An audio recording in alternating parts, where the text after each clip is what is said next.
اوقاتكم زبائننا الكرام، توفر مجهز الموديل اليوم هذا الموديل من شغل العراق من الطابق الواحد ضمن الدرجات الاقتصاديه من الاصباغ البويه.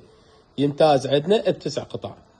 نبدا بالشغل والحلقات. تكون عندنا بهذا الشكل براس عالي وراس ناصي مع كوميديات اثنين تكون عندنا جانبيه والصوميه.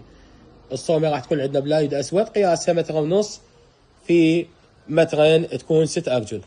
الراس العالي يكون عندنا منفصل الاكتاف مثل ما واضح عندنا بالصوره. تكون عندنا صبورات على الكوميديات تكون عندنا الاقباق مالتها البلوك اللي يكون تحت CNC.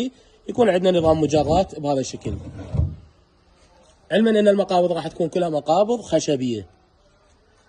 نجي للكنتور يكون عندنا بهذا الشكل بارتفاع 2.35 متر والعرض ماله 3 امتار و20 سنتيم. الوجه مالته يكون عندنا NDF، والNDF ايضا يكون كله تحت CNC مثل ما واضح عندنا بالصوره.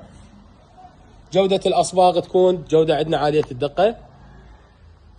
الوجه مثل ما ذكرنا يكون عندنا NDF تاقص 5 ملم بهذا الشكل. أما الداخل مالته راح يكون عندنا معاكس أبيض 3 ملم. لو ما تكون عندنا شقيطية على طول الباب. قفايس تكون عندنا لسهولة الفتح والشد. الفرشة تكون عندنا بلوك الظهر مالته معاكس 3 ملم شد بغاف. الأبواب الجانبية راح تكون عندنا تعاليق للملابس. اما الباب الوسطي راح يكون بقاطع واحد لسعه التخزين. الباب الجانبي ايضا يكون تعلاق الملابس. الزاويه تكون عندنا بابتين مطابقه للكنتور من حيث المظهر والجماليه. تكون ببابتين ايضا المقابض كلها راح تكون مقابض خشبيه. ميز تواليت راح يكون عندنا بهذا الشكل. ابواب اثنين مع مجرات اثنين. القزامه راح تكون عندنا بهذا الشكل.